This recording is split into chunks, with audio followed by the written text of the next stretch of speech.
Once I had to wear a wig, you know. Did you? Yeah. Why? When I went in hospital. Was it a straight one or a curly one?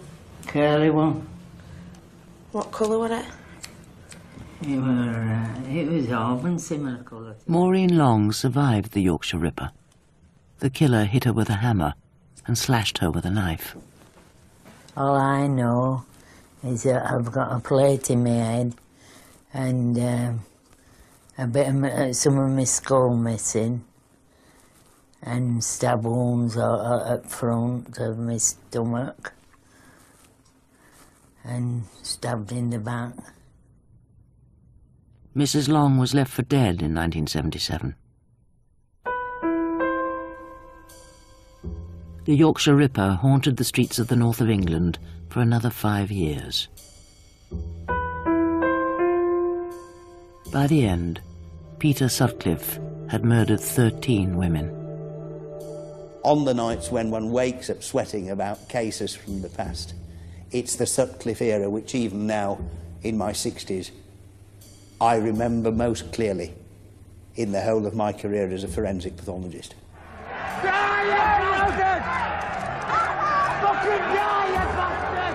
It was the biggest manhunt in British criminal history.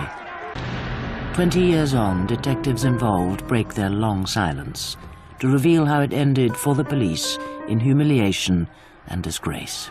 Even to this day, you're always thinking of what might have been, what you might have done, where you could have gone. Could you have done things any different? I'll live with that for the rest of my life. I'll live with being a party to the wrong decision. All along, the identity of the killer lay hidden in police files.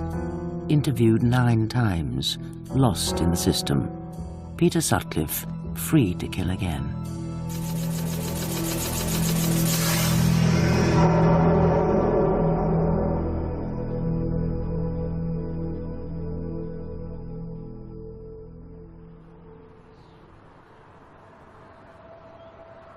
October 1975.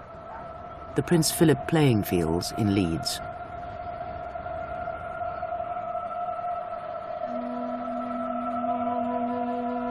The first victim of the Yorkshire Ripper died within sight of the home she shared with her 4 young children.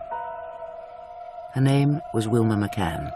She was 28 years old and came from Scotland. She'd been hit over the head, her blouse pulled up, her trousers pulled down, and stabbed 14 times.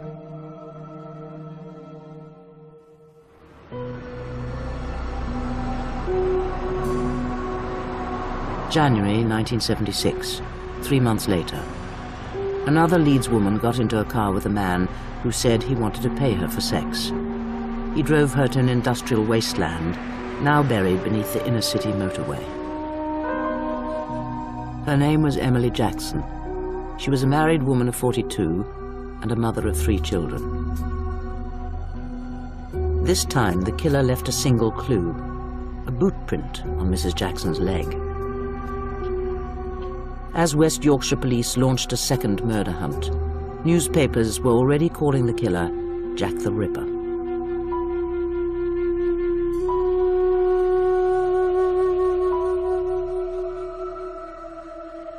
The post-mortem revealed Emily Jackson had been hit with a hammer and stabbed 51 times with a Phillips screwdriver.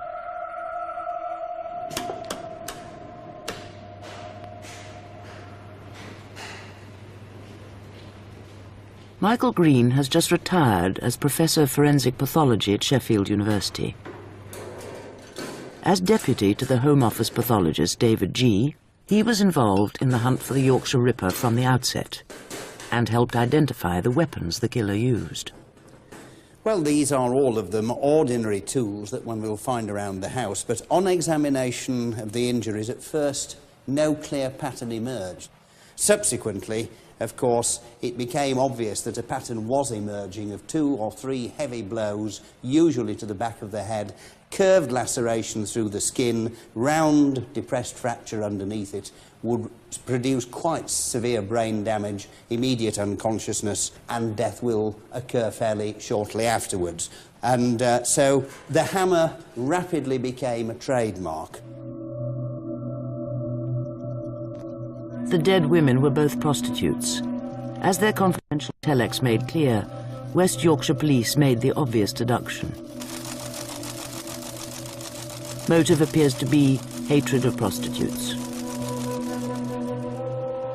It meant they discounted assaults on women who were not prostitutes. Women who had already given photo-fit descriptions of a bearded attacker. Wakefield, 1972. Bradford, 1975. Keighley, 1975. And then Leeds, 1976. A photo-fit from Marcella Claxton. 4 months after the second murder, Marcella Claxton came out of a party in Leeds and got into a car with a stranger. She thought he was taking her home. Instead, he brought her here to Roundhay Park and attacked her with a hammer. When he hit me on my head, then I found myself on the grass, knocked out. And then when I come around, that's when I walk all the way down there. Take my knickers out to wipe my head. What was happening on your head? Clods were coming out of my head, big piece of clods.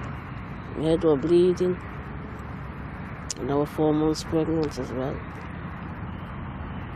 What happened to the baby? I lost that. In pitch darkness, Marcella Claxton staggered half a mile to the road, clutching her knickers to her head to staunch the blood. She reached the phone box. She called an ambulance. But the police never included Marcella Claxton in the Ripper case.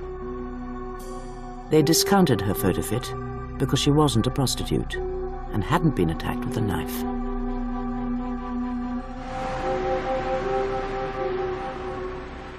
But 9 months later, a bearded attacker went back to Roundhay Park with another woman in his car. This time, he took her behind the sports pavilion. This time, he left clearly identifiable tire marks. And this time, he killed her. Her name was Irene Richardson.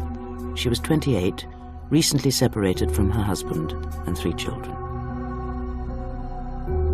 She'd been hit on the head 3 times with a hammer, stabbed brutally in the stomach, neck, and throat.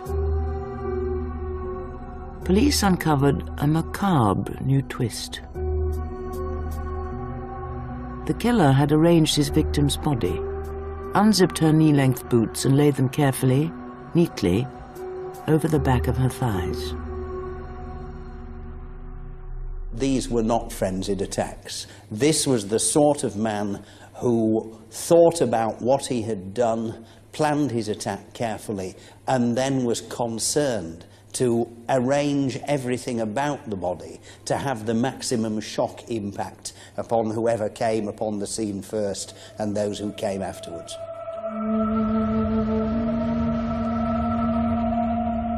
Police in Leeds were now dealing with a serial killer who had murdered 3 women. The city was full of policemen asking questions. The killer kept 1 step ahead and moved on, 8 miles, to Bradford. I'll tell you something. Bigger than one bloody going up them stairs. The Carlisle pub stands in one of the roughest areas of inner-city Bradford. The Yorkshire Ripper's 4th victim went drinking here on the night of her death.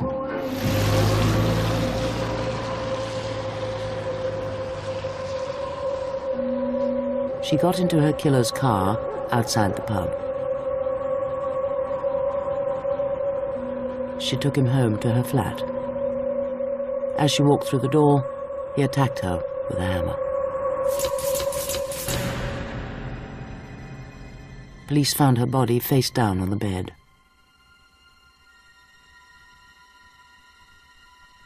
Her name was Patricia Atkinson. She was 32. Her killer left a boot print on a blood-stained sheet. Forensic examination showed it was a size 7 Wellington, like the one which left an imprint on Emily Jackson's thigh. Otherwise, he left no clues. The identity of the killer of 4 prostitutes in 18 months remained a mystery. Then the 5th body was found. She died in the children's playground at Reginald Street in Leeds. She was not a prostitute. She was a shop assistant, and she was only 16.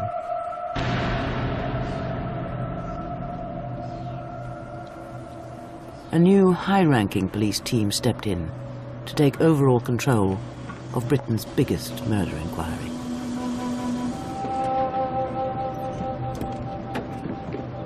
For Detective Superintendent Dick Holland, 4 years at the top of the Ripper hunt began here, on Sunday, the 27th of June, 1977, when 2 young children found the body lying face down in a corner of the playground. The girl was laid there. She'd been attacked and obviously mistaken for a prostitute.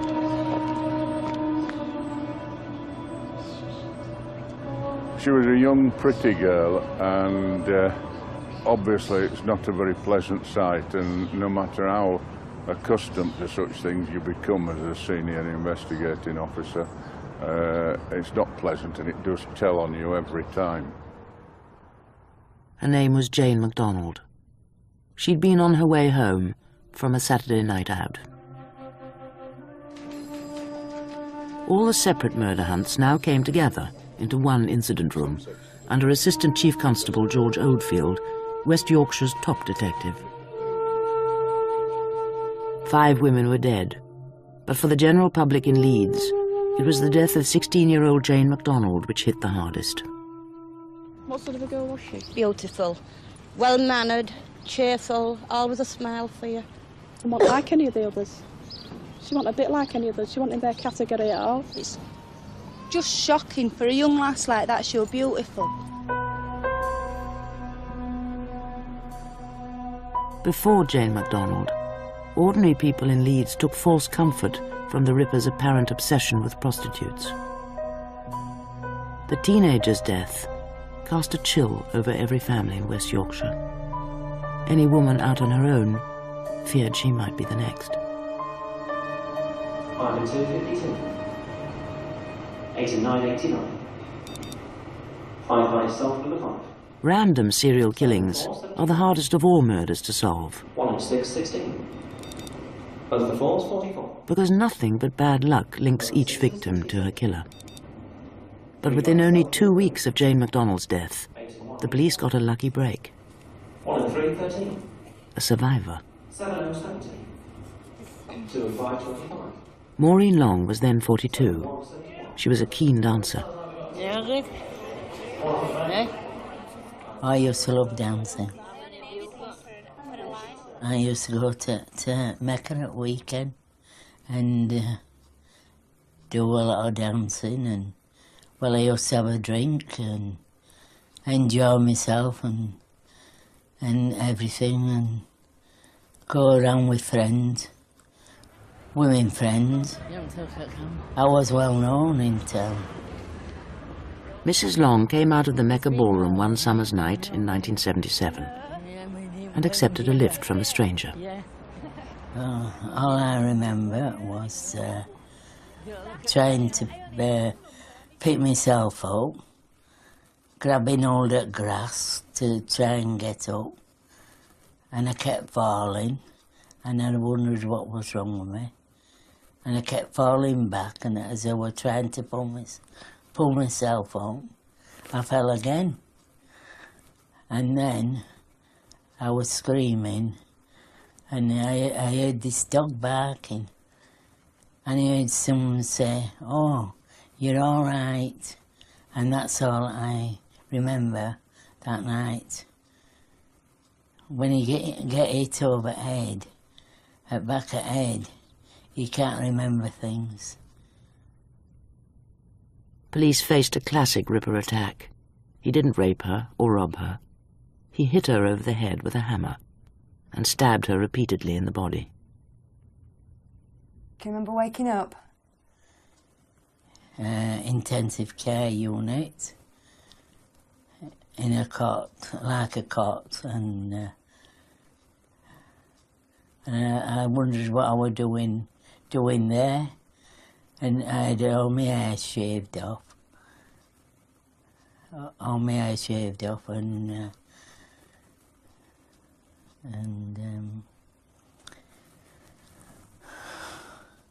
Did you know what had happened to you?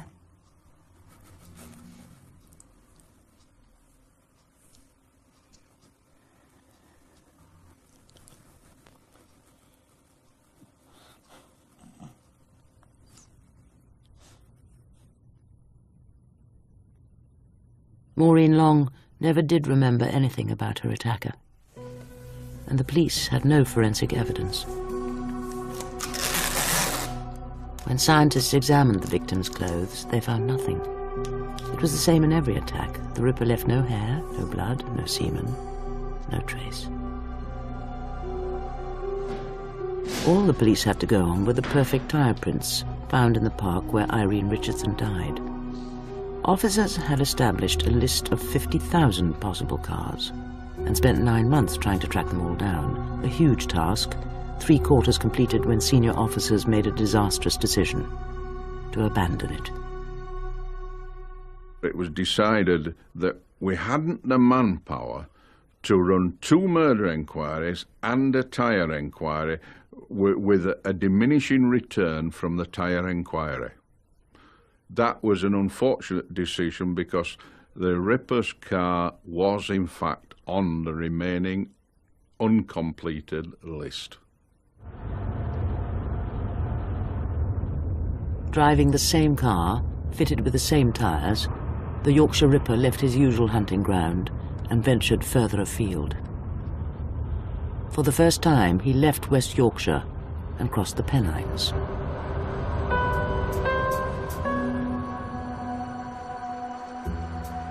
In Manchester, he made his first mistake. He picked up a woman in Moss Side who took him to the allotments near the Southern Cemetery. There he gave her £5 for sex, and there he killed her.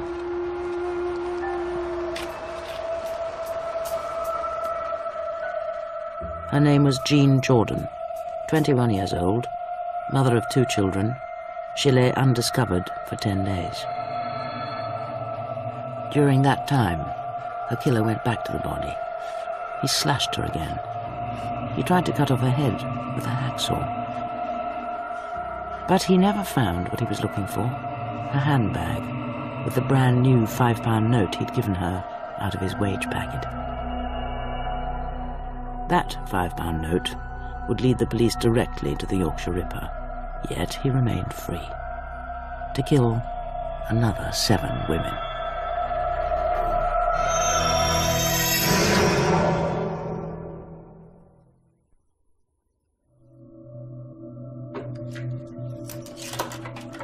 Manchester police traced the brand new £5 note recovered when a passerby found Jean Jordan's handbag. The note had been delivered in a bullion van to the Midland Bank branch in Shipley, near Bradford. Well, the police turned up one day, the detectives, wanting us to help them trace this £5 note, which apparently they thought had come from Shipley branch, connected with the Ripper. Hi, good afternoon. Well, it was quite a big task, really, because obviously we give quite a lot of money out, and trying to trace that one £5 note out of all the thousands of £5 notes that had gone out was quite a big thing to do, really. 5, 10, 15, 20, 25, 30, 35, 40, 45, 50. It was exciting, I suppose, is the only word to use. I was taken out of my working environment. I was picked up by a police car every morning, brought back home by a police car. I never went back to work at Shipley branch again. I worked in a police station with police for nearly 3 weeks, doing the cash analysis. It was new. It was novel. Thank you very much. The 2 clerks already knew the £5 note had come in a payroll consignment of £25,000 straight from the Bank of England. Now they had to work out who got it in his pay packet.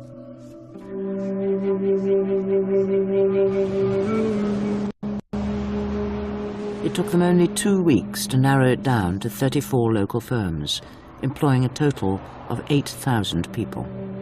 Among them, a lorry driver called Peter Sutcliffe, a married man who just bought his first house. Within weeks of the death of Jean Jordan, he was visited twice by Manchester detectives asking about the £5 note. His wife and his mother both gave him an alibi. They said the family had all been together at their housewarming party.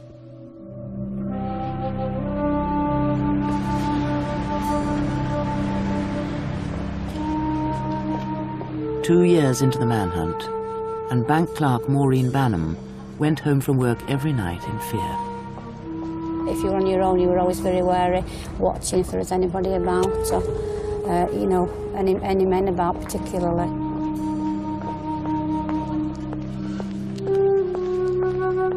Six women had died. Every woman in the north of England felt the threat.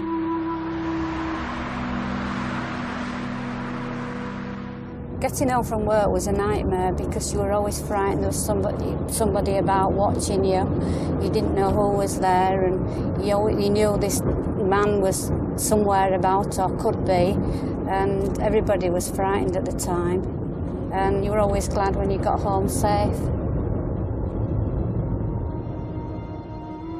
On a cold December night in 1977, 25-year-old Marilyn Moore got into the Ripper's car.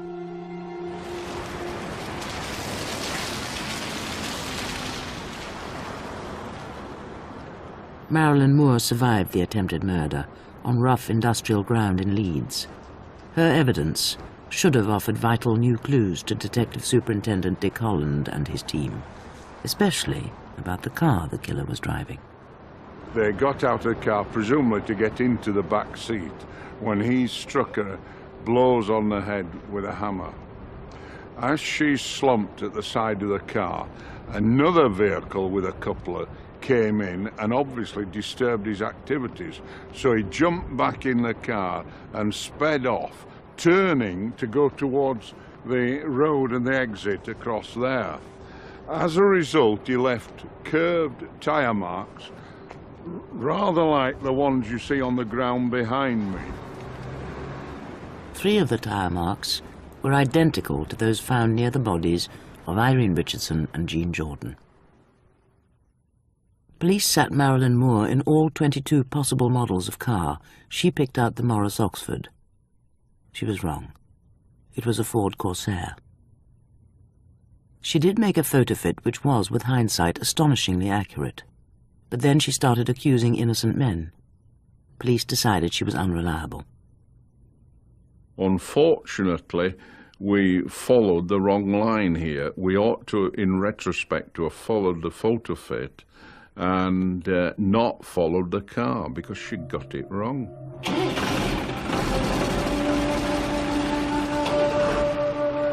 And so the lorry driver from Bradford remained free.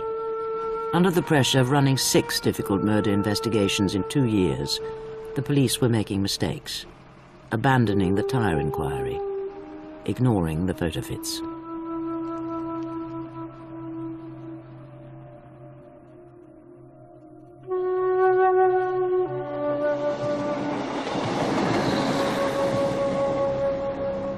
In January 1978, the Yorkshire Ripper drove his Ford Corsair to Huddersfield, to the railway arches behind Garrard's timber yard, where the town's prostitutes worked.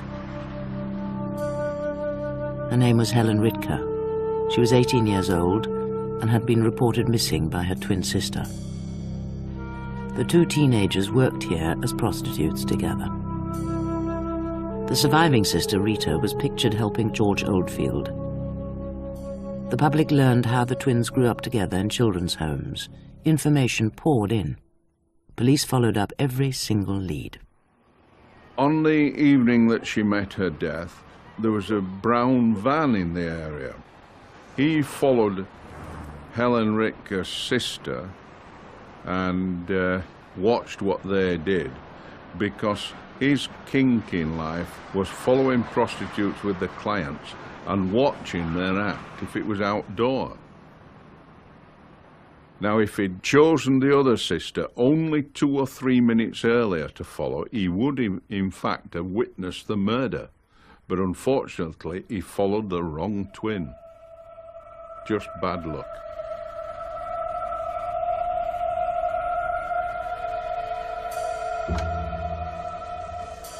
Without modern computers, the deluge of information had to be catalogued and indexed by hand.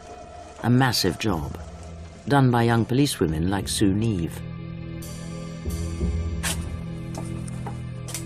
5 years of Sue Neve's working life is now held in the basement archive at West Yorkshire Police Headquarters. Initially, we worked around what we called a wheel, and that was in the centre of the desk. 4 indexes could be sat at each corner, and we could spin it round and pick up the cards. But when the wheel became full, then we had to move to these wooden boxes, and they were filed in, well, still in the alphabetical order of surname in the boxes. One drawer here with, I don't know, there'll be upwards of 1,000 cards in, I'd say, and we've got 138 of these boxes, all indexed manually. An awful lot of work, but it was a manual system and it was the only one available at the time, and yes, everything seemed to work fine. It was just the quantity of the work that nearly swamped us, really. 7 dead now. There was a public appeal to help raise a £30,000 reward, and a television appeal directly to the murderer. I want to appeal to you to come forward and give yourself up. I mean, we may be prostitutes, but we still have a life. I think you've taken enough lives already. I want to talk to you this evening not as a psychiatrist, because I've never met you, and because probably a psychiatrist is the last kind of person you want to see. I do want to ask you to give yourself up. You've no future while you're on the run, and in the end you will be caught. And the longer you wait, the worse it will be. I want you to pick up the phone, not tomorrow, not next week, but now, and tell the police who you are. Give yourself up, now. But he had already killed again. Another victim lay undiscovered on wasteland in Bradford. A woman who died here 10 days before Helen Ritker. Her name was Yvonne Pearson. She'd gone missing from her home in Bradford in January 1978. Her decomposed body turned up under a settee 2 months later on Easter Sunday. Mrs. Pearson's death was the most violent of the series up to that point. The skull was stove in. Whatever had been used, it was not a hammer. There were no stab wounds of the chest, but on the other hand, there were bruising injuries to both the chest and trunk, which extended internally. Could have been somebody kneeling on the chest, could have been somebody stamping on the chest. But, as I say, these were serious injuries, not just serious head injuries, but the full weight of the assailant had been used in some way from the neck down as well. You know, I would have thought the prostitutes would have been on the run. I would have thought they would have been leaving this area in dozens and dozens. There's no real evidence to support that that is so. They are staying and they are still walking the streets, and unfortunately they aren't being very intelligent about it. Trevor Lapish was the new head of Bradford CID.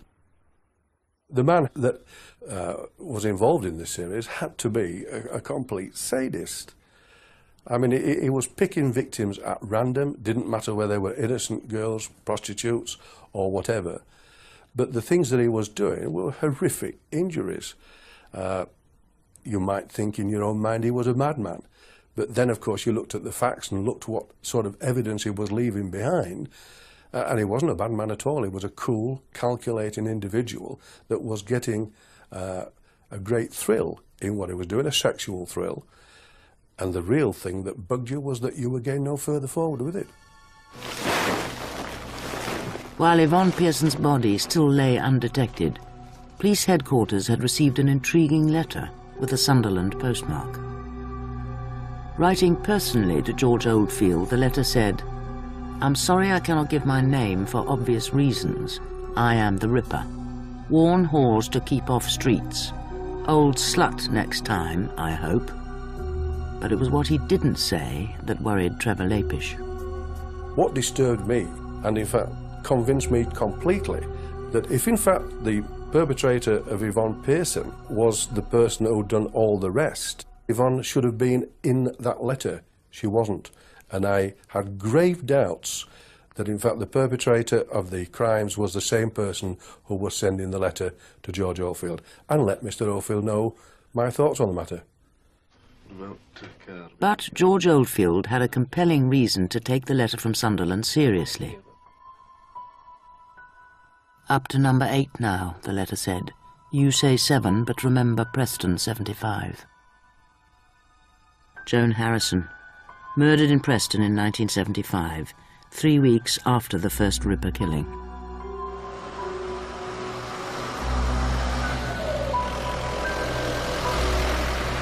The 26-year-old was found battered to death at these garages. A bite mark on her breast showed a gap in her killer's teeth. The motive looked like sex or robbery, so police had not included it in the Ripper series, till now. Over the next 15 months, police heard 4 times from the man in Sunderland claiming to be the Ripper. No fingerprints, but forensic scientists got a chemical reaction to saliva. He had licked one of the envelopes. Further tests revealed the saliva came from someone with the rare blood group B secretor, shared by only 6% of the population, including the man who left semen in the body of Joan Harrison. The link between the Ripper, the letters from Sunderland, and the Preston murder seemed complete. This forensic evidence helped to convince the police that the letter writer and the Ripper were the same person. But when, much later, Peter Sutcliffe's blood was tested, he had a different blood type, B non-secretor. So someone else wrote those letters, someone else killed Joan Harrison, crimes which have never been solved, crimes which led the police disastrously astray. We thought the letters were genuine. He had, first of all, mentioned Harrison. He had mentioned the number of murders, and the next one would be an old bag in Manchester, or words to that effect. The next one was.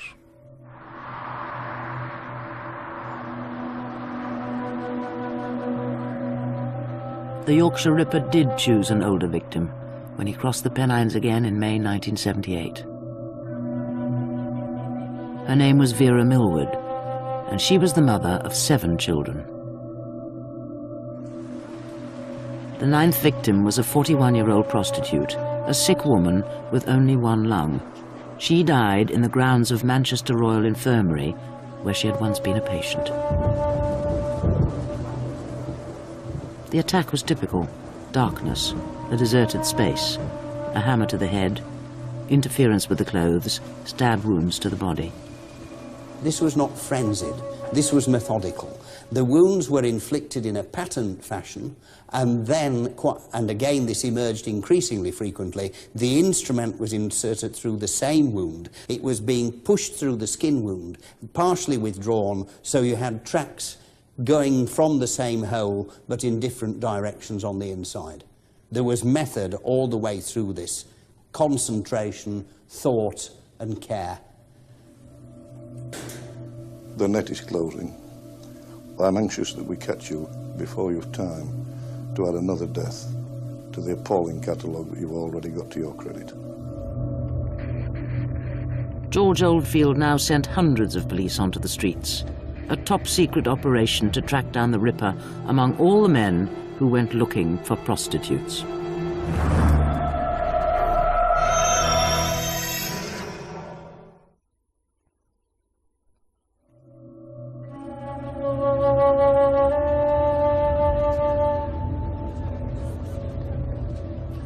Undercover police tracked 500,000 car movements through 6 northern cities, looking for men who went looking for prostitutes in more than one red light district. Officers used the primitive new Police National Computer. Not a database, just a long, long list of car numbers and their owners. It was spewing out numbers literally by the thousands, and they were in no order other than the time order of appearing in the prostitute areas. So if we wanted to check up and get the information about the movements of one particular vehicle, we had a huge roll, rather like a long 15-inch wide toilet roll, to roll out literally the whole of the way across the Millgarth incident room floor, and people on their hands and knees searching for one particular vehicle. We were utterly amazed, as the figures have shown, with the number of vehicles of men who were punting in prostitute areas. With each one of those, we had a potential divorce. Some men were even taking the wife's car to go and seek prostitutes. And so the wife was the first person we had to see to find out who was driving. When we were briefing the troops who were doing this enquiry, we stressed throughout our favourite phrase was "softly, softly catch your monkey." Detectives tried to be tactful as they made house calls to follow up the sightings of cars in the prostitute areas. Some of the people that we went to see, the male occupants of that house, namely the husband, associated with prostitutes. So we had to be very, very sensitive to that issue, had to be very diplomatic.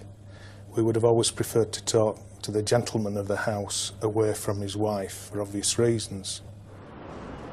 We would say, "Excuse me, I'm a bit thirsty, do you think you could get me some water?" And 9 times out of 10 we'd get a cup of tea, which obviously would take some preparation out of that room in the kitchen, and then we could talk quickly to the husband about his association with prostitutes. But if it was quite apparent that the man was not involved with prostitutes, we used to use different tactics. For example, we used to say to the wife, "Now's your chance to get rid of your husband if you want." And that was like an icebreaker. The reactions in some houses were different. I'd been thrown out of a house for that in a comic way. In some houses, we know for a fact that it was the husband who was fingered by the wife who wanted to get rid of the husband, not because he was a murderer, but because they were going through a difficult marriage.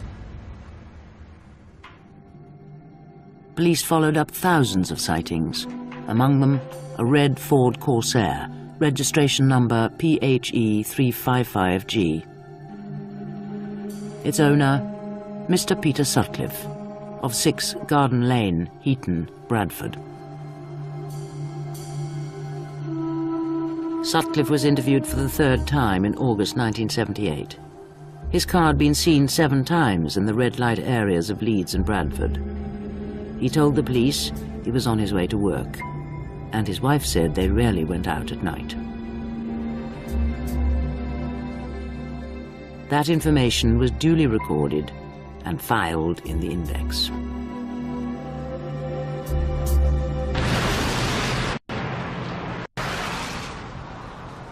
The following spring, a building society clerk was walking home from her grandmother's late at night across Savile Park in Halifax. She was the 10th victim. Her name was Josephine Whittaker. She was 19. She'd been bitten by a man with a gap in his teeth.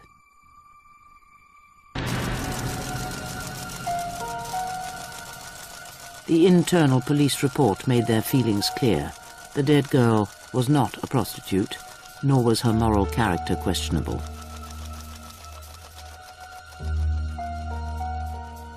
There is no difference in the eyes of a senior investigating officer whether she's a prostitute or a completely innocent victim like Josephine.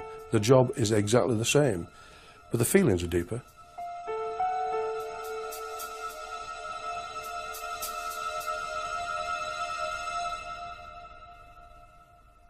The worrying thing now is that he's moved out of the red light areas where he's operated in the past, which makes it now that any woman is at risk. I was working at Millgarth Street Police Station then, and I spoke to my mother on the phone who lived at Halifax, and she said, hey, a body's been found on the moor in Halifax, a building society girl.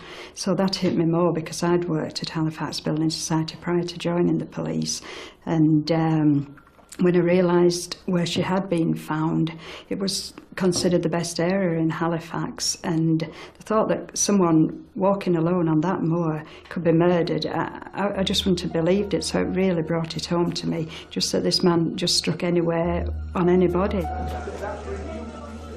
The murder of Josephine Whittaker meant once again all police leave was cancelled, and morale was high, as Detective Superintendent Dick Holland was called back from holiday to take charge.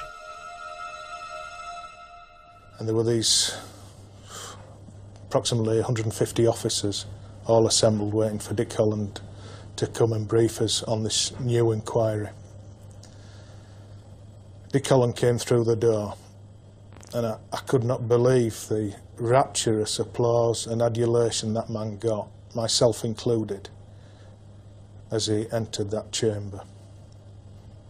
It was remarkable. The only thing I can liken it to was like the Roman cavalry returning from defeating the barbarians and the Roman soldiers banging the shields with the swords. It might sound a corny analogy, but that's how I saw it, like a great leader returning to lead his troops. Any murder inquiry is not pleasant. 10 is 10 times worse. But you just have to keep your nose to the grindstone. You've got to keep the troops at it and try and show the same enthusiasm when you're dealing with number 10 as you had when you first came into number 1. The killer of Josephine Whittaker left behind some excellent clues. Another set of size 7 boot prints, this time clearly showing the right boot more worn than the left. And forensic scientists identified globules of engineering oil in the blood from some of her 25 stab wounds.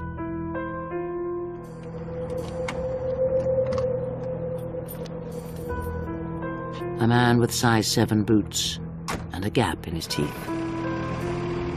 A man with oil on his hands and one boot more worn than the other. An engineer, a factory worker, a lorry driver. No woman in the north of England now went out alone at night if she could avoid it. When we went across to the car park, Yes. we always went 2, 3 of you together. We knew we could be the next victim as easily as anyone else.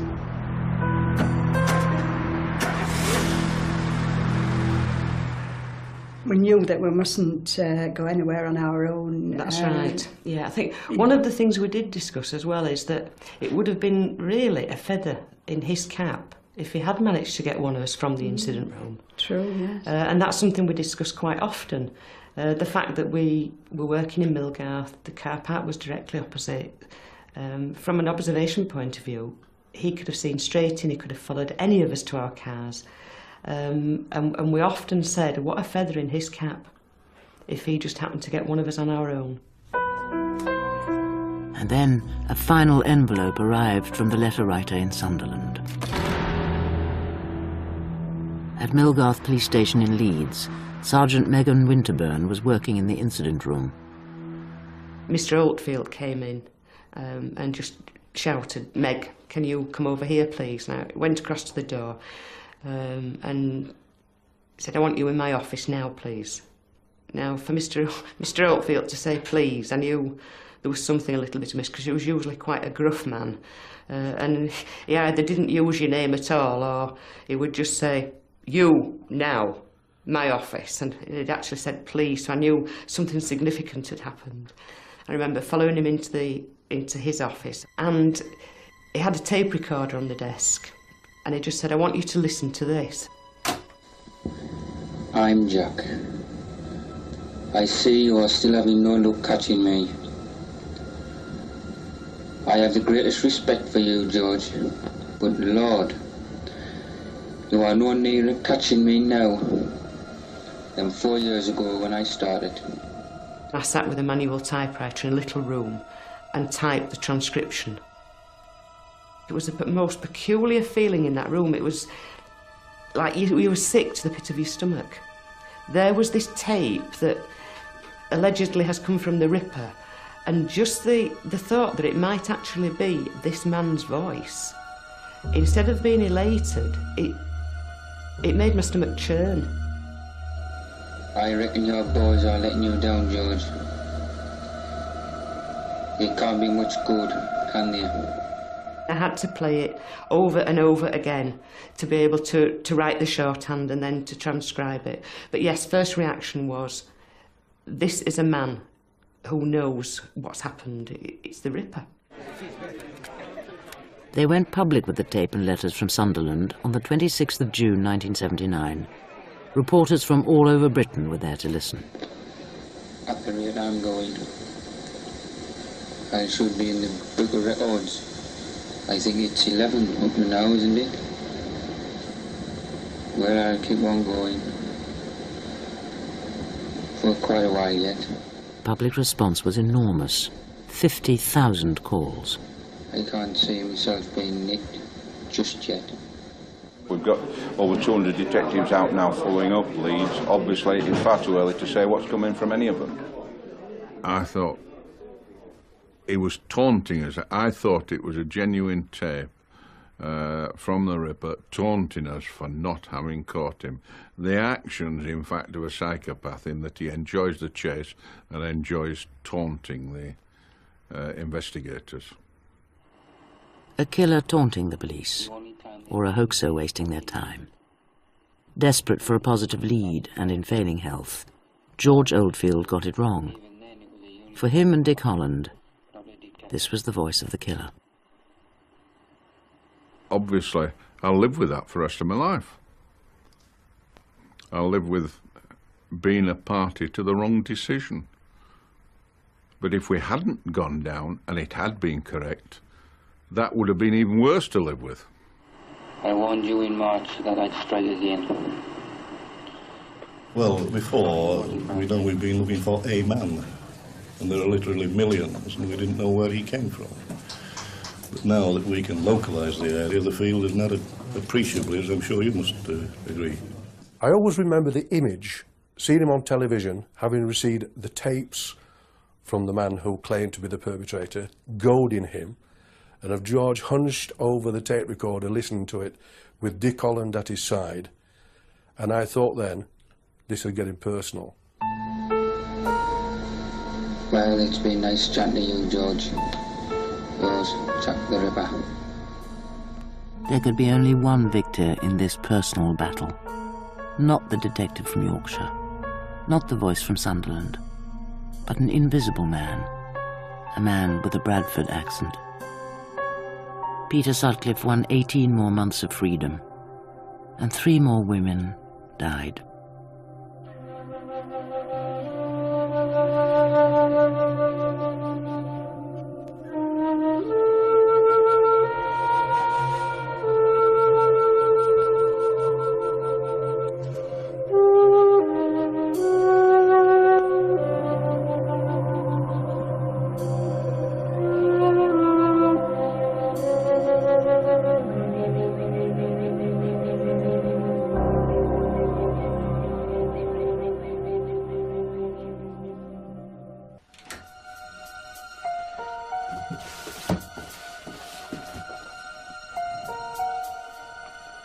Four years in to the hunt for the Yorkshire Ripper, the police were no closer to catching the killer.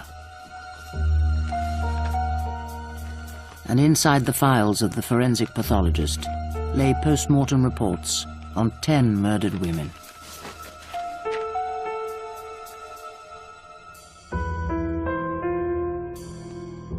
People in West Yorkshire began to lose faith in the police.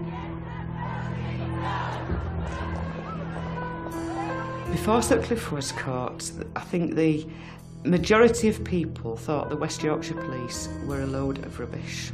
The Ripper case was the largest, the most significant, the most demanding terms in manpower that had ever happened in this country.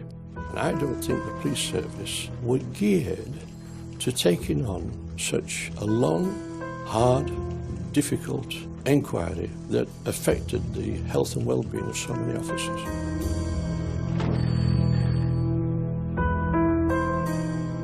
Three more women were to die. 3 women whose brutal deaths might have been prevented, but for fatal mistakes made by the police during the biggest manhunt in British criminal history. As I was walking down, I felt somebody behind me, and then I noticed a shadow, and then it hit me from behind and I went down.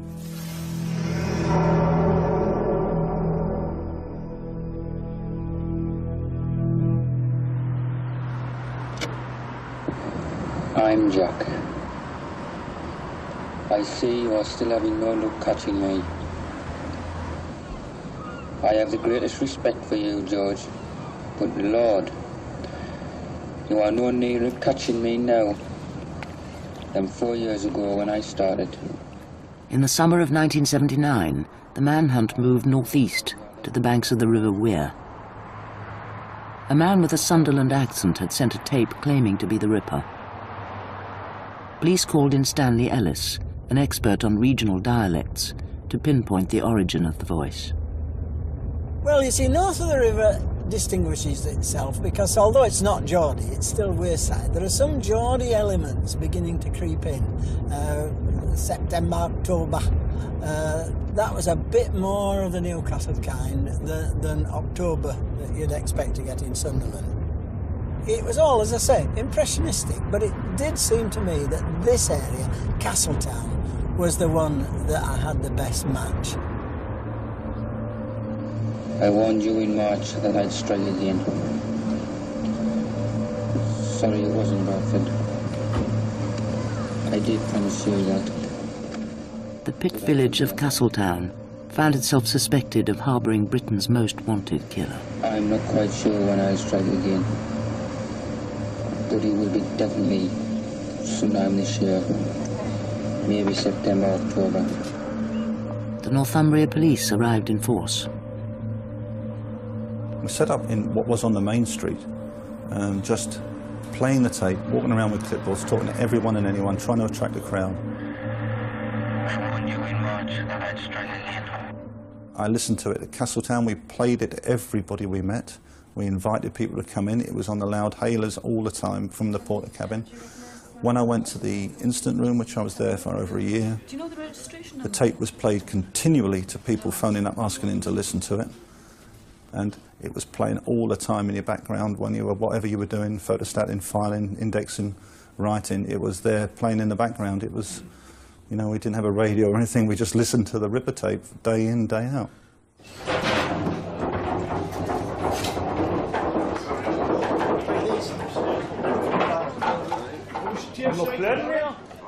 In Castletown Working Men's Club to this day, the bar is strictly segregated.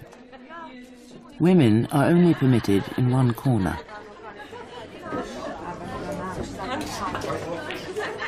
For men and women here, the Ripper connection sowed suspicion and fear. Police questioned everyone.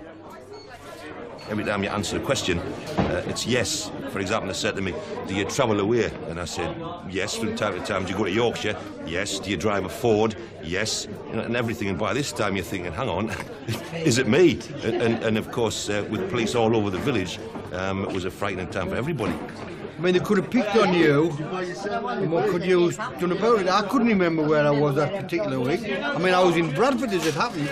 If they had said, you're the Ripper, how would you prove you're not the Ripper? It was horrible when you had them knocking at your door and questioning your husband, and you used to be terrified, thinking, could it be him, or you used to suspect everybody. I mean, if it was supposed to be somebody writing these letters in Castletown, was he in Castletown? Walking about, I mean, made you frightened to go out on a night. Only 5,000 people lived in Castletown, yet nobody recognised the voice. I'm Jack. I see you are still having no luck catching me. Nobody identified the man who sent the letters and the tape. You are no nearer catching me now than 4 years ago when I started. The failure came as a great surprise for the dialect expert Stanley Ellis and his Leeds University colleague Jack Windsor Lewis. It can't be much good. We were quite sure that its dialect characteristics and its personal characteristics were such that he would be instantly recognised, and therefore he would be found. We were amazed when he wasn't found. Even if you do get near, I'd probably top myself first. It could be that it was a member of your family and you didn't want to grass on them, that sort of thing. And you've also got to remember that this whole community did not want the murderer to be from them, and they couldn't believe that all these murders that were carrying on in Yorkshire had anything to do with the northeast of England. Well, it's been nice chatting to you, George. Yours, Jack the Ripper.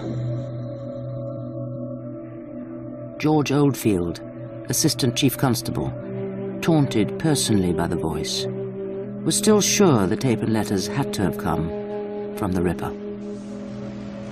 He was wrong, with tragic consequences.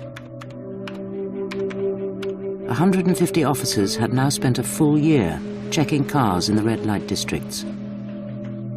A black Sunbeam Rapier was seen twice in Leeds, once in Manchester, and 36 times in Bradford. The police national computer revealed the name of its registered keeper, a Mr. Peter Sutcliffe.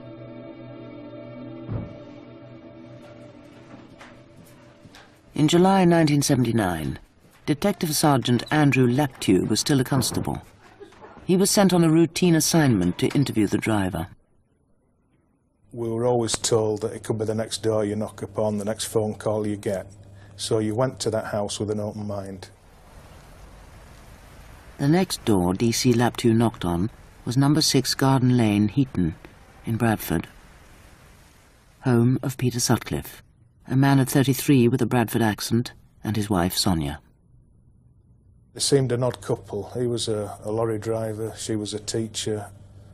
He was very quiet, she was quite vociferous.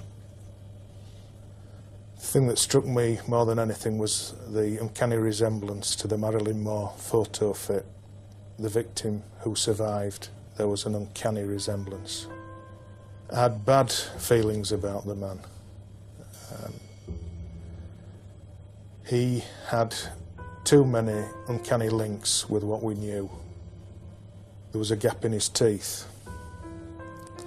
His shoe size fitted the suspect's shoe size. Both my colleague and myself, when we left the house, sort of looked at each other and said, we're not happy with this man. There was something sinister about him, something weird. And there's always your own particular irrational gut feeling, if you like, about a person. Well, I submitted a report about our suspicions. We got the report typed up and we got it forwarded to the incident room, and we brought it to the attention of the senior investigating officer. The senior investigating officer was Detective Superintendent Dick Holland. I don't specifically remember the Laptew report. It passed through me along with many, many others, hundreds of thousands of others, and unfortunately I filed it. Peter Sutcliffe had the wrong accent and the wrong handwriting. It's something I will have to live with for the rest of my life. It shouldn't have been filed. I wish I hadn't done it, but you can't turn the clock back.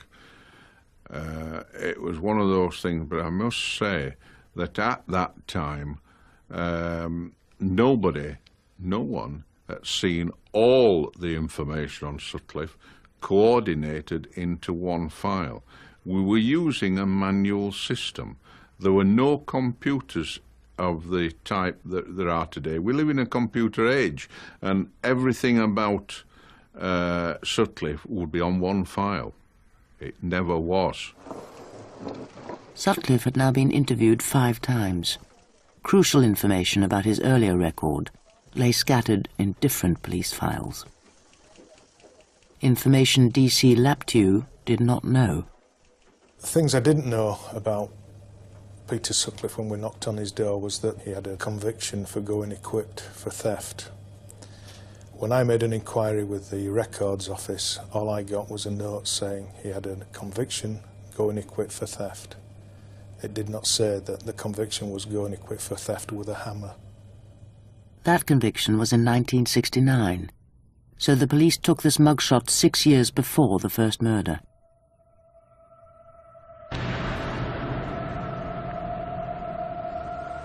In the weeks after DC Laptew put in his report, the killer used his hammer again, in Bradford.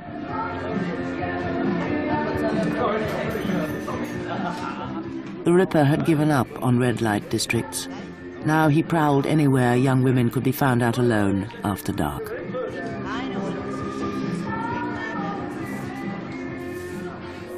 His 11th victim was a student. She had a night out with friends in a pub close to the university.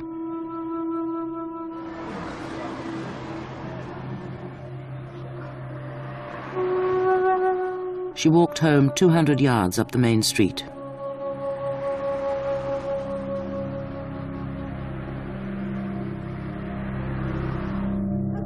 He killed her, yards from her own back door.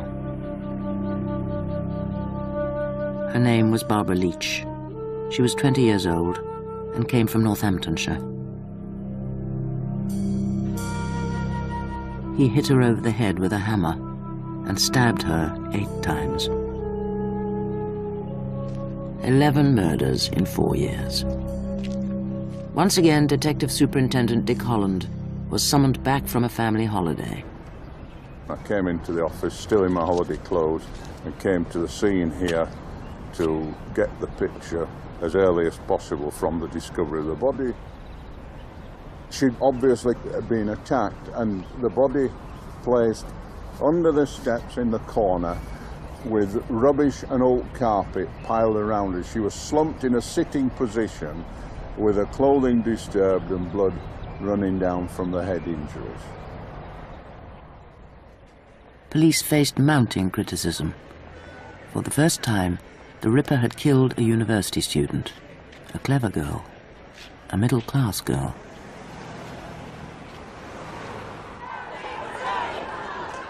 Women took to the streets in protest at 4 years of terror.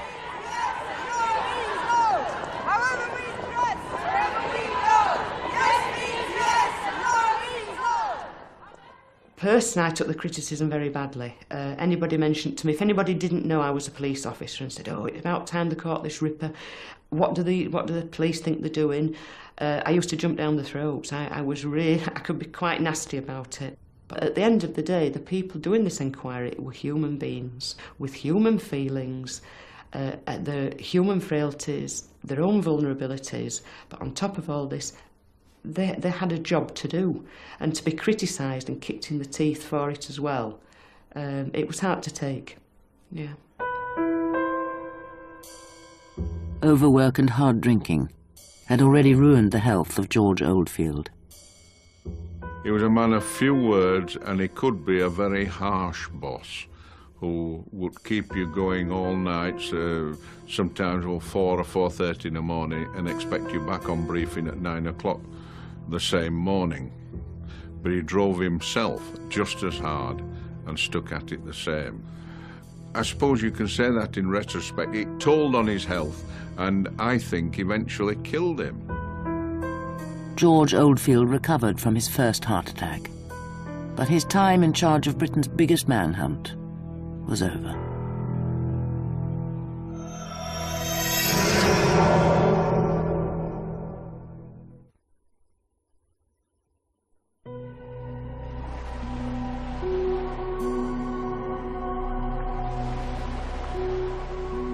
A 100 miles northeast of Leeds, one police officer began to have doubts about whether the Sunderland letters and tape really came from the Ripper. David Zackerson was then a detective inspector in the Northumbrian force. I began to have doubts when I looked at the 3 letters before me. There was nothing in those letters which immediately shot out, you know, that this fella has to be the killer.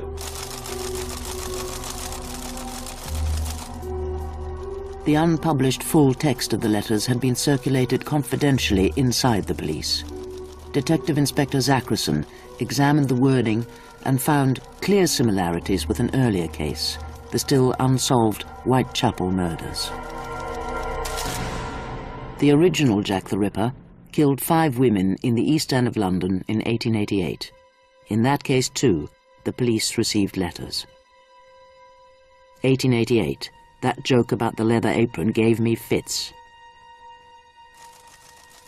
1979. That photo in the paper gave me fits. We were left with the fact that the Ripper had no real originality. He was reading up on a man who was operating almost a century beforehand. Does some psychopath who gets gratification through murders really need that sort of thing? Does he need to borrow the phraseology? Another clue. Police knew Vera Millward had been a patient in the hospital where she was murdered. Funny, said the letter writer. The lady mentioned something about being in hospital before I stopped her whoring ways. We'd been told this was something which only the killer would know. When we were researching our newspaper articles, bang, there's the Daily Mail, obviously published before the letter was sent, detailing fully that Vera Millward had been in the same hospital for some sort of operation. So we'd lost what really was a vital linchpin. I want to make a distinction here, that it was quite right to publish the letters and tapes. Quite right. That was a line of inquiry. It should never have been a point of elimination. And that, to me, was fatal. Language experts Stanley Ellis and Jack Windsor Lewis also began to have doubts. At the end of September 1979, I wrote to the CID in Bradford, and I sent a letter headed The Ripper Tape and Letters, and in that I said, for the past few days I've been troubled by the thought that we may be hunting a writer-recorder who is not in fact the Ripper murderer. And I continued to believe that, and was very troubled that the letters were always, then the tape were always taken into account as if they must be from the murderer. For instance, at one time they had a bulletin circulated to all policemen which said, don't waste time on anybody who hasn't got a Geordie accent. And that was ridiculous as far as we were concerned. The accent was a red herring as far as we were concerned. Watch your front, watch and react. But nothing could convince West Yorkshire that the letters and tape came from a hoaxer. Not even what happened 12 days after the death of Barbara Leach to PC Keith Mount in Sunderland. I was brainwashed with that voice, brainwashed with it. I knew it better in my own voice.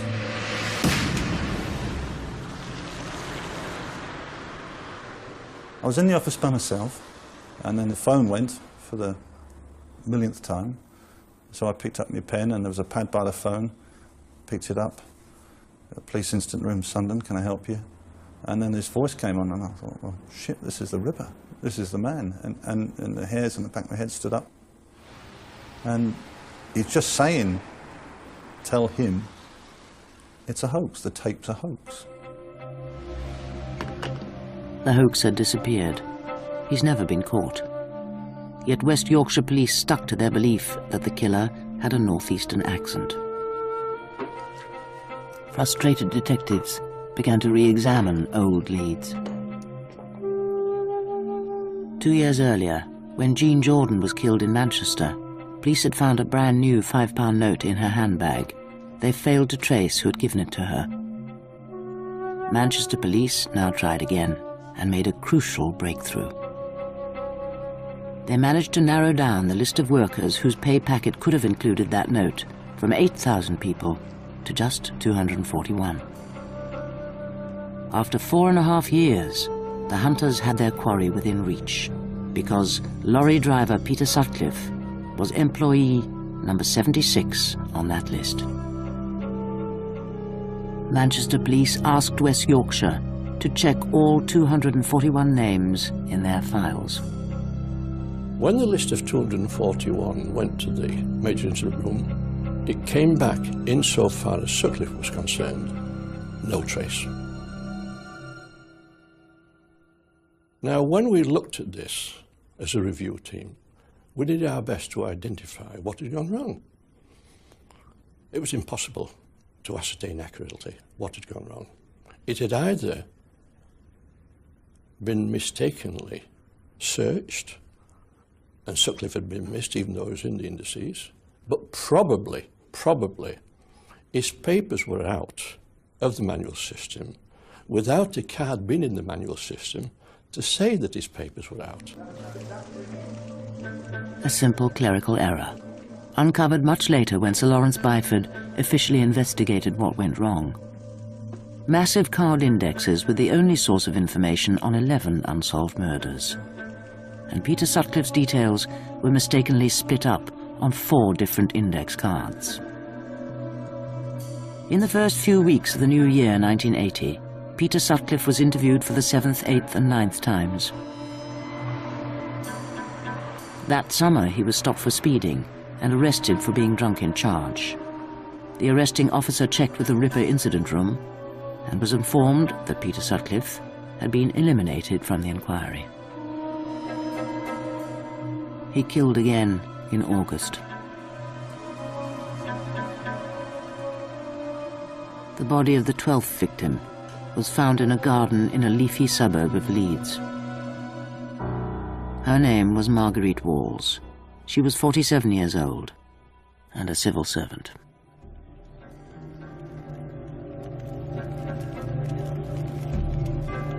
On Bonfire Night, 1980, 5 years after the first murder, the Ripper went back to Huddersfield. He'd killed there before, the 18-year-old prostitute Helen Ritka, murdered in the red light district. This time, he chose an ordinary housing estate. His victim, a teenage mother. She'd walked 100 yards to the shops for a packet of cigarettes and was on her way home to her baby and her boyfriend.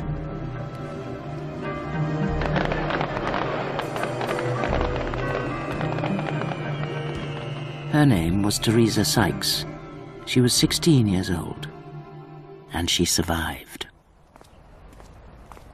When you're 16 and you don't even think about it, which I appreciate I didn't. It's like it can never happen to me. I mean, even when I knew that it was about, it was, what happened to me? It was just before I got to the lamppost up there, and then once I got under the light, I looked round and he was behind me, and I looked at him and he looked at me, and it was sort of like a couple of seconds, and he walked off down the path. And then obviously I thought, yeah, it's all right, it's gone. And I carried on walking, and I'm walking down here. I got like just past the second light and noticed the shadow on the floor. Didn't hear anything, just the shadow, so I knew it was still there. But I still got the feeling that there was somebody behind me. And when I saw the shadow, that's what really frightened me. I couldn't run. Couldn't do half the things that you always think, yeah, you can do, and I couldn't do it. So I grabbed hold of the gate, and that is when he hit me. I started screaming. I can remember screaming, and then I can remember the stealing footsteps running, and then the next door neighbour came out. And Mum took me in the house, and I still didn't realise I was really hurt until I actually got in and saw blood.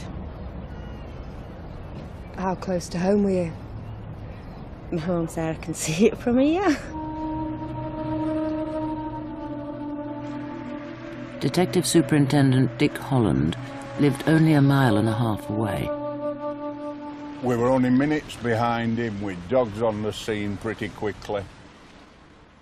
He ran down here and somehow got it. We don't know exactly his route into the back alley, but the dogs picked him up, picked up scent in the back alley. And in fact, my daughter at that time was living there, next to the passage, right under the scene. So incidents like that do have a personal touch.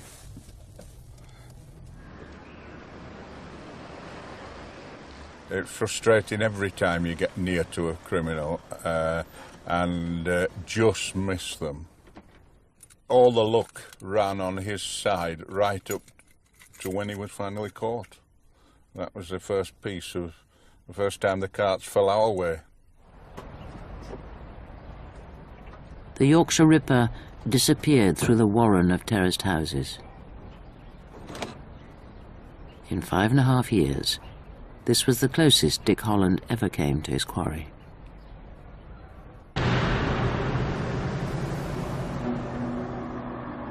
"12 days after his attack on Teresa Sykes, Peter Sutcliffe killed for the last time. He was in Leeds. He bought a fast food supper in Headingley.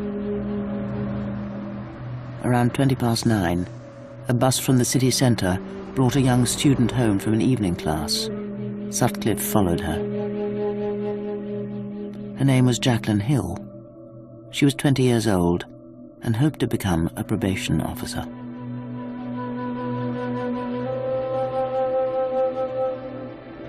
I have always held the view that this man will continue to kill until he is caught. No woman is safe whilst he's at large. George Oldfield was back at work after his heart attack.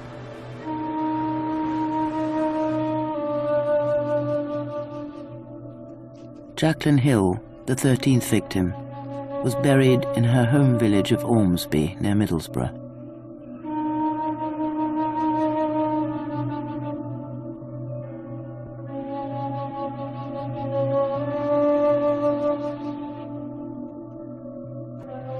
The Prime Minister was furious. Mrs. Thatcher had a daughter who'd been a student. Colleagues had to restrain her from going to Leeds herself to take personal charge of the investigation.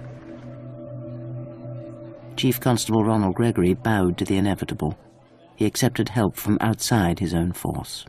Well, I think the time had come. You might say the time had come a few murders ago, but it's certainly come for a rethink about the whole investigation. I went to see Mr. Gregory following the Jacqueline Hill murder, and I suggested to him that the time had come, having regard to his overload of police officers who were doing the Ripper case, to bring in a think tank comprising some of the best brains I could think of who've been involved in serious murder investigations in Scotland Yard and elsewhere. And he agreed to that, and between us we in fact selected the team. A fortnight after the death of Jacqueline Hill, Byford's Super Squad arrived in Leeds to spend 17 days reviewing the case. There were one scientist and a group of senior policemen, including the future Chief Constable of Strathclyde, Andrew Sloane. It's easy to be dramatic, and terms like shell-shocked easily come to mind. But people who I knew from the past, who had been good, diligent detectives, who worked very hard and very skillfully, they had this sort of air about them that they were almost punch-drunk by banging their heads against the wall of this inquiry. Another member of the Super Squad was one of Britain's top forensic scientists, Professor Stuart Kind. His scientific expertise allowed the Super Squad to tell West Yorkshire Police almost exactly where the Ripper lived. So what I did was this. I drew a graph rather like this, and on this axis I started at 6 p.m. and finished at Using skills learned in the war as an RAF navigator, Professor Kind plotted the location, the time of night and the time of year of each Ripper attack. But I did find that when making allowance for the variation in the length of day, that the late flyers in each case were in the Leeds and Bradford area. I came up with a theory that the Ripper probably lived in the in Bradford area, possibly in Manningham or Shipley. Manningham and Shipley are only 3 miles apart. Peter Sutcliffe's home stood between them. A force of 5,000 police officers had worked 2 million man-hours. Swamped by work, the police effort was now hopelessly compromised by mistakes. The 9 interviews which failed to identify the killer, the criminal records which didn't mention a hammer, the belief that the Ripper had a northeastern accent.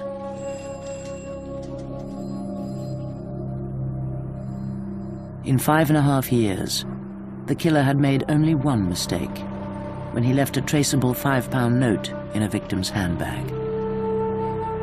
Then, in December 1980, Peter Sutcliffe went to a breaker's yard in Huddersfield. Here he made his second and critical mistake. He stole a set of number plates and fitted them on his car.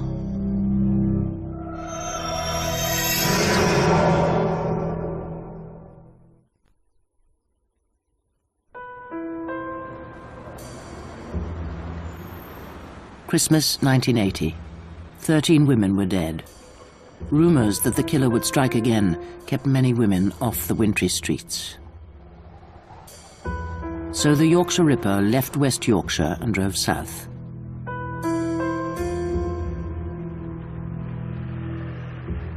It was January the 2nd, 1981, and 2 officers from the South Yorkshire Police were on routine night patrol. I was a probationer at the time and out on patrol with Sergeant Ring. He'd asked me if I'd done a prostitute file, process one for court, and I told him no, so he says, well, we'll go and see if we can find one. He drove onto Melbourne Avenue, which is this road, and as we were approaching Light Trade's house, he said, there's one there, just pointed. We drove straight up the driveway and parked directly in front of the Rover car that they were in.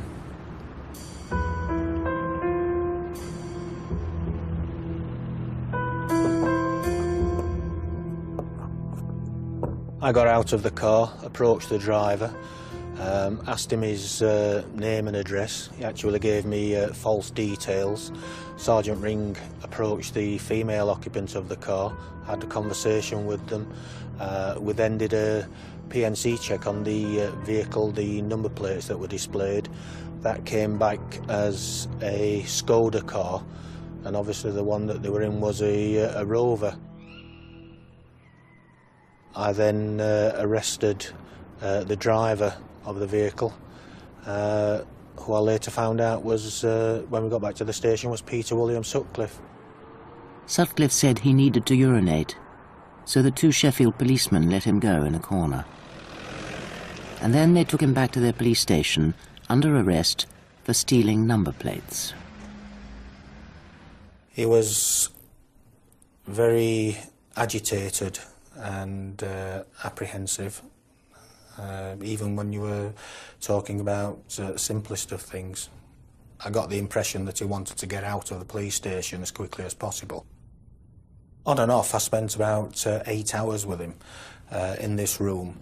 There was a photo fit of the Yorkshire Ripper on the filing cabinet in here, which depicted a man with black hair, beard, moustache, very much like Peter Sutcliffe, actually. Very good photo fit. They had a suspect who wore size 7 boots and had a gap in his teeth. But they had no real evidence. Next day, The two Sheffield policemen went back to the place where they'd made the arrest. They looked behind the oil tank where they'd let their suspect urinate. And there, one of them found what they'd missed before, a hammer. There was a bit of conversation as to who it could belong to. He was saying that it could belong to the handyman, because there was an oil tank at the side of where it was. And that's when I stood on the wall and shone the torch down and said, well, the hammer might belong to him, but who does the knife belong to? And after that, we knew that the person we'd arrested was the man who was commonly known as the Yorkshire Ripper.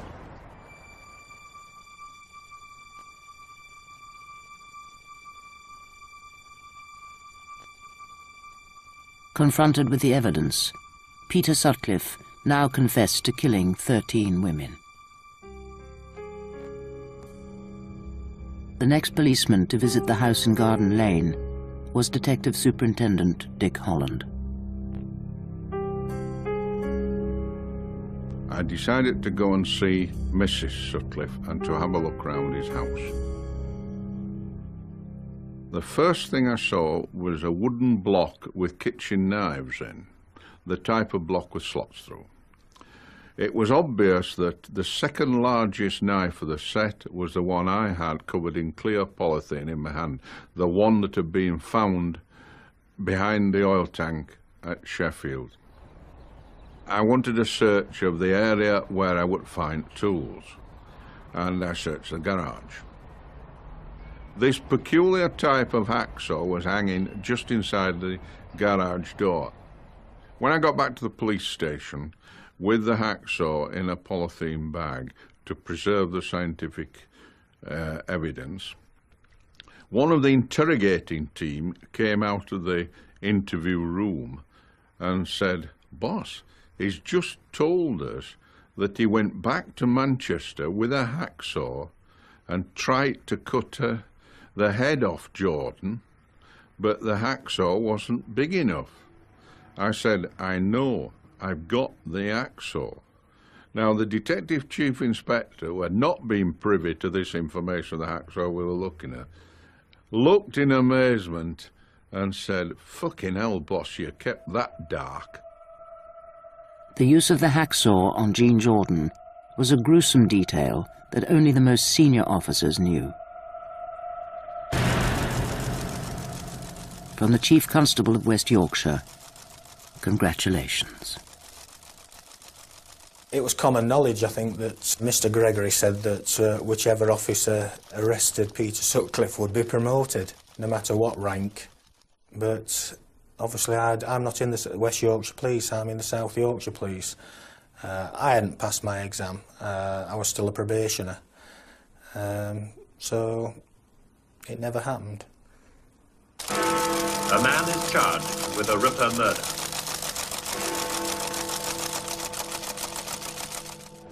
The Chief Constable could not conceal his relief. Ronald Gregory announced the arrest to the world's press, with George Oldfield at his side.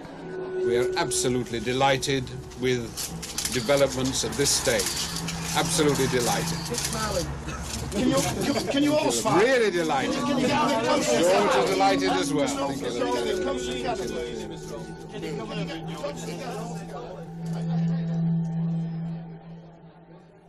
You can imagine how I felt. I was absolutely stunned. I was totally gutted because I remembered interviewing the man, I remembered my suspicions, my colleagues' suspicions, and what we'd written about him. And I thought what might have been, what things could have been so different, not for my own personal satisfaction, but for the relatives of those victims.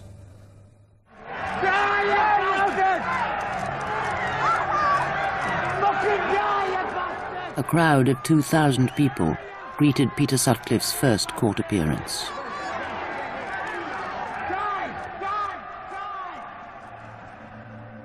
The accused was the oldest of 6 children in a mill worker's family from Bingley in West Yorkshire. His childhood was unremarkable, and he left school at 15. He was 23 at the time of his arrest, for going equipped for theft with a hammer. The young Sutcliffe worked for a year as a gravedigger at the Victorian Cemetery in Bingley. In later conversations with defense psychiatrists, he claimed that his killing career was inspired here, when he heard the voice of God instructing him to rid the streets of prostitutes.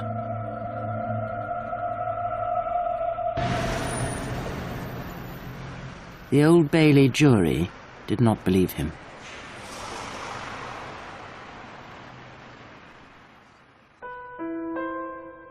On the 22nd of May 1981, the jury delivered its majority verdict. The Ripper was bad, not mad.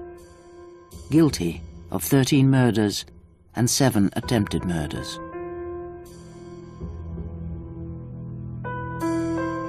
Sonia Sutcliffe's husband received 20 life sentences.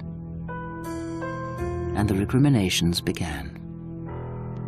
My inquiry was not there to produce scapegoats so much as to produce the lessons for the future. Sir Lawrence Byford was instructed by the government to investigate what had gone wrong. He found the officers and their filing system were hopelessly overwhelmed. The Byford team asked for all 77 photofits, provided by victims and witnesses, to be collected together in one room. We walked in through the door, and all the pictures are up on the wall, and it was like a blow in the stomach almost to recognize immediately that there was Peter Sutcliffe looking at us from these assembled pictures. We were aware, of course, we had the immense advantage of hindsight, and that they had been put up like that for the first time, but they also included quite a number of the assaults in which Sutcliffe was suspected. But even without that knowledge, it was obvious that there was a dark-haired, bearded man appearing again and again. Their conclusion? The deaths of Barbara Leach, Marguerite Walls, and Jacqueline Hill could have been prevented. That hits very hard professionally and makes me feel very, very sad. And also, it made us absolutely determined that there should be no repetition of this sort of thing. Today, the Ripper incident room in Leeds is home to 2 current murder investigations.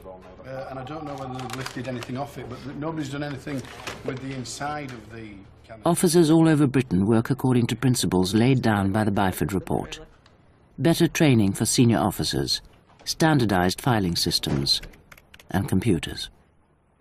I'm no computer expert, but I said to the experts, look, I want you to think of the Ripper inquiry where there were in excess of 600,000 statements, manual index cards, and so on and so forth. And I want to be able to put my finger on a computer terminal, and in those 600,000, to come out on the terminal as a printout any mention of a man with a dog. Can you do that for me? And the answer was, yes, we think we can. D-O-G, dog. The National Computer System arrived in 1986. It runs a powerful database, named after Sherlock Holmes. Detective Sergeant Andrew Laptew became the resident Holmes expert at his station in Bradford. They often come up and say, which button tells me who's done it? Well, it won't do that, but it will point you in the right direction, and it's a valuable tool in any major inquiry.